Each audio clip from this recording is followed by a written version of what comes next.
مفيش رجوع، الطريق ده قفلناه، الخط الاحمر ده لو عديته هقطع لك رجلك. لازم تتلدعي علشان تفهمي. انت ممكن كنت ما تتلدعيش وسمعتي كلام اللي حواليك، ما شغلتيش نفسك بحاجه دي وفضلتي قاعده قسما بالله ليل نهار هتفضلي تعيطي. انا بكره الصبح هقوم كويس وهنزل وهعمل وهروح وهاجي كأن اللي جرى ده مكان. لسه طالعه من علاقه دي، مش الدرجات دي يعني، قلبك ده مش مريحه. انت فاضيه تضيعي وقتك على واحد مشي وسابك؟ هو اصلا ما ضيعش وقته معاك. انا الجرين فلاج اللي عندي تنطبق على هذا الشخص، ليه اقول له لا؟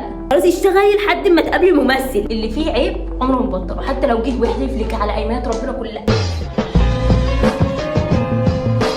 Everybody knows that I'm a good girl, officer. جدعان اخير مفاجئ ما كانش في الحسبان، بس انا راجعه الفيديوهات كلها طرش بورش من اولهم هذا الفيديو. اللي مش عارفني واللي نساني انا منار، واللي ورايا دي اختي. هي فيديو النهارده عباره عن ان احنا الاثنين هنعمل الميك اب ده. حطوا هنا بلاش على وشي ايه، حط هنا ميك اب اللي هو الدارك فيمينين انرجي ده ولا الدارك فيمينين. يبقى فيه ترانزيشن هينزل عندنا احنا الاثنين على الانستجرام، فهسيب لكم الانستجرام بتاعنا تحت في الديسكريبشن. وفي نفس الوقت هيبقى مش ميك اب بس، مش جاست ميك اب، هنتكلم مع بعض، هنتناقش عن العلاقات المؤذيه. هتيجي بالفرن العيش اللي قدامي ده. يلا من غير رغي كتير نبتدي في الميك اب. عليكم يا جماعه، انا هحط الاسف because I am have a نظر ضعيف يوم 4 عيون. حطيت اللينسز يا جماعه، واول حاجه بعملها حواجب. اوكي دي من شيكسلام ماشي يا جماعه. قبل ما ايه تعمل حواجبها، لان انا وهي بنعمل نفس البرودكت دي. بالنسبه لك يا استاذه ايه هي الحاجات اللي تبقى ريد فلاجز في البني ادم اللي قدامك؟ بس يا حبيبتي انا هما كتير قوي. هم التحكم ماشي. انت لو حد بيتحكم فيكي اهربي. مش تحكم بمعنى تحكم اللي هو غيره عاديه، الغيره غير التحكم. ما تخليناش بقى نبان الهبل قدام الناس. نفصل ما بين الغيره والتحكم. مش قصدي الغيره جميله يا جماعه. يا جماعه في غيره توكسيك. ما تسمعش كلام ايه برضه هطلع، مش هنسمع كلام ايه في كل حاجه. هي هتقوله انا هعدل عليه. هو يقول لك اعملي ايه وما تعمليش ايه، ان هو يخليكي قربي جامد منه، تدخلي في حياته بالزياده وانت تدخليه في حياتك بالزياده. لا يا جماعه خلي في سبيس، علشان الوجع لما توجع هتوجع. بالنسبه لك التحكم هو الحاجه الوحيده اللي في كذب، في خيانه. خيانه، الرجاله كلهم خاينين. خيانه بتبقى خيانه تانية، خيانه ثقه. انا هعمل وانا هسوي، وفي الاخر يجي عند انا هعمل وانا هسوي وسلام. خيانه بالنسبه لي. احط كونسيلر الاول هنا عشان انا بحط مرتين، لان انا عندي هنا فجوات. حواجبي بالصابونه سيبها تنشف، مش بعملها دلوقتي، بنتقل على حاجه تانية لحد ما هي تنشف، اللي هي تبتدي في النمش. لان النمش انا بحط قبل اي حاجه. اقول لك انا ايه الحاجات اللي بالنسبه لي ريد فلاج. انا هنا يا جماعه اعقب على كلام ايه فقط. مش في كل الاوقات. اوقات بتقولي الجيره حلوه، لا هي الجيره في وقت معين ما بتبقاش حلوه، بتبقى العكس. اللي من جيره ان قدامك ده بيخنقك. غيره ان انت كلمتي حد، انا هغير. حصل سيتويشن ما بينك وما بين ولد، غيره ماشي. مثلا ان غيره ان انت مثلا بتشتغلي، هو بيشتغل بس هو شايفك انت انجح منه، وجهه نظره، مع ان ممكن ما يكونش دي حقيقه. شايف ان انت بتصرفي على نفسك، جيبي حاجتك لنفسك، مش محتاجاه. لما راجل غير من ست، انا بشوف ان البني ادم اللي قدامي ده مش راجل اساسا، نمش هذا الامه. فكره انك ما تشتغليش. انت واحده بتشتغلي طول عمرك، بتحبي شغلك، بالذات لو شغلك ده حاجه انت بنياها بايدك. الرجاله دي بتشوف اشتغلتي انت كده بتخونيه. مثلا عايزه ما تشتغلش، بس ما تقوليش اصل انا عايزها ترتاح، اصل شايفها بتتعب. بصي يا حبيبي، عايزه ترتاح وشايفها بتتعب دي لما تكون مليونير او بليونير، ساعتها تقدر تتكلم. غير كده ما تفتحش بقك. الست بتشتغل لنفسها عشان ما تجيش في وقت انت تكون مش قادر تلبي طلباتها. هي الحياه كده، يجيلك وقت الطبيعي ان كتر المسؤوليات اللي عليك انا مش قادره اجيب كل حاجه، والحاجه اللي انا كنت بجيبها مش عارف اجيبها دلوقتي، مش عارف اقول لها لا.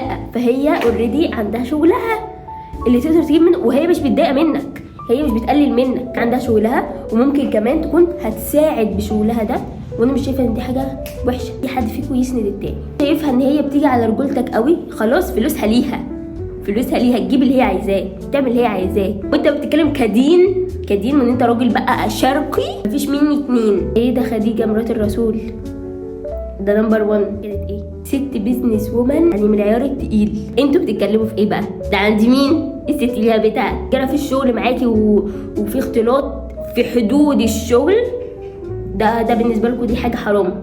منين؟ حرمتوها منين اصلا؟ انتوا حرمتوها منين اصلا؟ انتوا مين اصلا عشان تحرموا حاجه زي كده؟ لو حد بيعمل معاكي كده اجري. بقى بحط بيز على العين الابيض يبقى باين، ونعمله اللون انتقالي اللي هو ندمج فوق كده حاجه فلات عشان مش عايزاه تدمج، انا عايزاه يبقى لونه فاتح وباين وظاهر. هاخد اللون البيج الفاتح ده مونديال. المرايه عندي حلو، مش عارفه هنا ايه جماعه.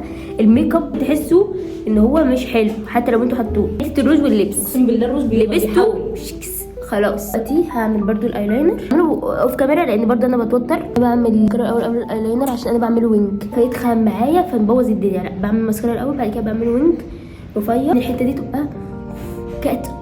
انا عملت الايلاينر وعملت وينج من جوه، بس انا بكرهه، يعني انا بكرهه وما بعرفش اعمله وما بحبوش على عيني، بس احنا هنشوف في الاخر. انا كمان خلصت الايلاينر دلوقتي، بس الايلاينر والجمال.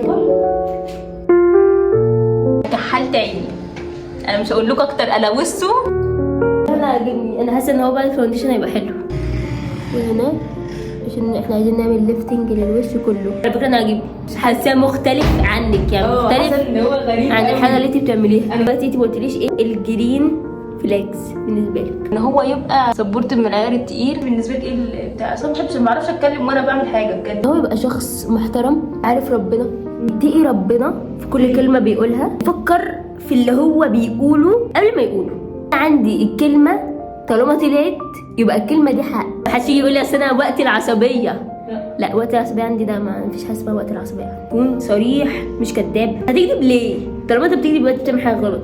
بقيت سنو وايت يا جماعه. انا اول مره احط فاونديشن على كل وشي. حطه بقى من فوق كده يا بنات because to be more cute. لا كيوت يعني. الكيوت بتبقى مناخير حمراء. تعملي ايه لو ان كل الناس بتقولك بلاش وانت مصممه على قرارك؟ انت لازم تجربي، انت لازم تجربي، لازم تشوفي، لازم تفهمي، لازم تتلدعي علشان تفهمي. انت ممكن كنت ما تتلدعيش لو سمعتي كلام اللي حواليكي، اديتي فرصه، حطيتي كلام اللي حواليكي شويه في دماغك، مش تسكبيه كانه مش موجود، كأن ما تقلكيش حاجه، لان اللي حواليكي بيشوفوا اكتر منك. ليه اكتر منك؟ لان هم مش بيحبوا الشخص اللي انت بتحبيه. احنا ربنا خلقنا عشان نجرب عليه. ان ربنا بعت لي 100,000 تحذير قبل ما الفاس تقع في الراس. انا كده حماره. اي حاجه بعملها في الفيديو ده ما تعتبروهاش تيتوريال، انا بهري. المهم اطلع ميك اب شكله حلو، مش مهم بحطه ازاي. عرفتني ما حطيتش مسخره، ما حطيتش مسخره. انا دلوقتي في علاقه، كنت في علاقه مؤذيه، تمام؟ انتي تنصحيني بايه انا اقدر اتخطى الحصل ده؟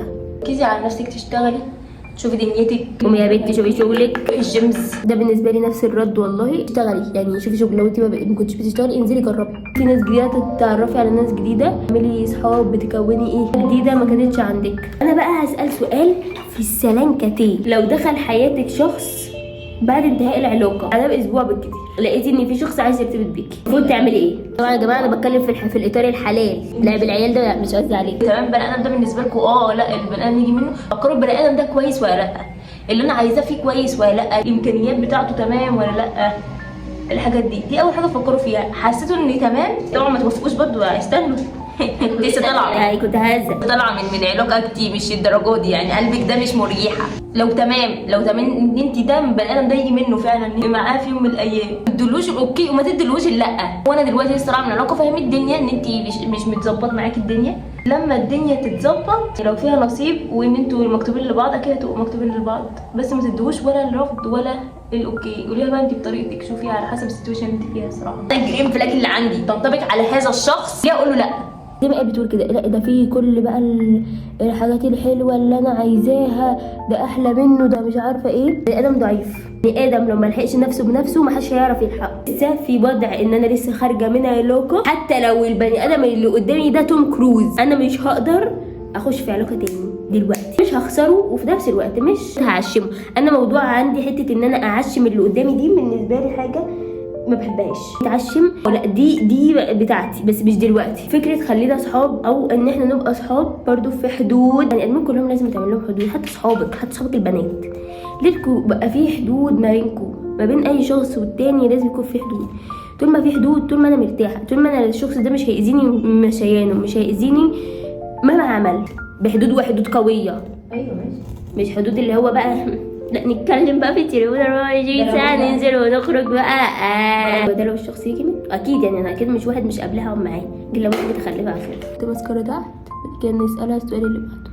فترة الحزن من وجهة نظرك المفروض تقعد قد ايه؟ هتنسي بقى الوقت بينسي جدا لو شغلتي نفسك بحاجات كتير. لو ما شغلتيش نفسك بحاجات كتير وفضلتي قاعده قسما بالله ليل نهار هتفضلي تعيطي. على حسب اللي انت مريتي بيه، بس انا بالنسبه لي هتنامي زعلانه مكتئبه مش نايمه دي ارق معرفتش انام، هصحى تاني يوم قرار ما بيني وما بين نفسي اللي حصل ده ما حصلش، تبان اللي انت بتقوليه ده. لكن اقتنع ان طول ما الانسان هو اللي بياخد قرارات هو اللي بيقنع نفسه بالحاجه دي هو بيعملها. انا من جوايا حاسه ان اللي قدامي ده لا ما يستاهلش ان انا ازعل علشانه، وبكره الصبح هقوم وهفطر وهنزل وهعمل وهروح وهاجي وهكلم صحابي اللي انا ما شفتهمش بقالي كتير وهنزل معاهم كأن اللي جرى ده مكان. عارفه ان اخر اليوم ده هترجعي هتقعدي تعيطي، بس هتحسي اللي هو لا في حاجات حلوه انا كنت واخده بالي منها. ممكن السؤال معانا عشان نكمل بقيه الميك اب.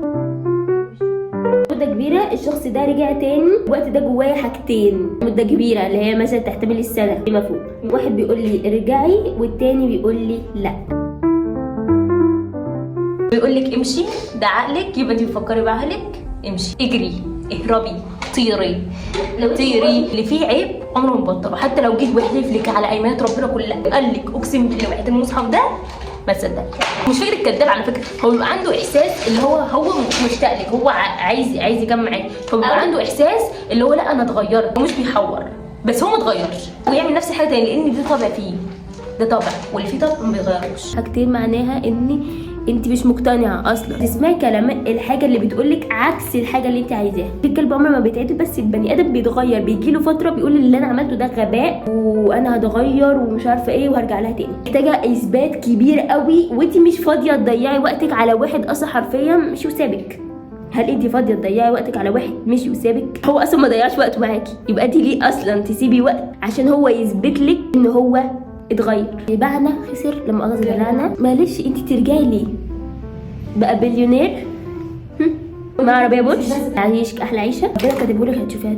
انت ممكن ترجعي لنفس البني ادم تاني حتى لو كل حاجه بتقولك لا، حتى لو انت نفسك قلتي لا، ما كنتيش انت الغلط، ما كنتيش انت اللي عامله المشكله. بس تانية وثالثه وخمسه و10 دي ما عندناش فرص والله، الحياه بنعيشها مره واحده، فربنا مش مديكي عمر تمرمطي معاكي. شوفي نفسك، شوفي دنيتك عشان تقابلي الشخص اللي انت بتحلمي بيه، مكان اللي انت نفسك تقابلي فيه شخص احلامي بقى ممثل. خلاص اشتغلي لحد ما تقابلي ممثل في كوريا، سافري كوريا، روحي شوفي شاب كوري ساري كوري ايزي، اشتغلي خدي فلوس حوشي سافري كوريا زي ما انا هعمل، وروحي هتلاقي اهي. معلش على حد ما زعلش عليكي، ما تعيطيش على حد ما عيطش عليكي، ما ترجعيش لحد سابق، ما ترجعيش لحد سابق، هو سابق بمزاجه. لو انت سابق جاست ان هو عايز يسيبك يبقى لا، يبقى مفيش رجوع، الطريق ده قفلناه، الخط الاحمر ده لو عديته هقطع لك رجلك. لو نفسك شخصيه قويه اعملي لنفسك كينونه. دلوقتي احنا هنقوم هلبس واجي. الاسود انا صفر، انا الاسود مفيش عليا، انا بقي صغنون. بس بعمل ايه؟ بحدد ماشي. نزلت ازاي؟ هنزل كده ايوه بيديلك بالعافيه. عملت كده تمام، ومن تحت نفس الحواء كده. اوكي، هو اللون ده لون اورنج وكل حاجه، بس هو لما بيتحط بيروح اهو، يعني هو راح. بس هنت الاورنج ده السيب ان انا شكلي شبه الناس بتوع زمان. اقسم بالله حاسه شكلي غريب، اللي هو ايه ده. هروح البس بقى يا جماعه وايه باي. طلع لسه يا جدعان لبسنا الدارك عشان نبقى الدارك فيمينين. دلوقتي هلبسها ولبست دي. متوقعش انها ابقى اموره كده يا جدعان، بس انا فخمه وكشخه وانه ما في لا الاثنين وهما باينين مش حلوه، خلي واحد بس اللي يبان. متوقعش انها ابقى اموره كده يا جدعان، بس انا في الحقيقه مش حلوه. لا والله اللي عندي قلت كده ما تلبسيش كده هتبقى شكلك حلو.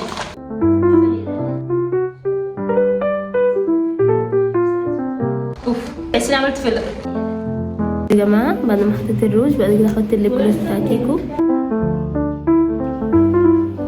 بس كده يا جماعه، اتمنى ان الفيديو يكون عجبكم والميك اب التحفه والحاجات الجامده دي تكون عجبتكم. اهم حاجه الاسوره بتاعتي، استنوا ننزلها شويه. ايه رايكم تحت في الكومنتات، وان شاء الله ان شاء الله مش هجيب تاني عنكم ابدا الوقت لحد وقتنا هذا انتوا عارفين كنت مختفيه ليه.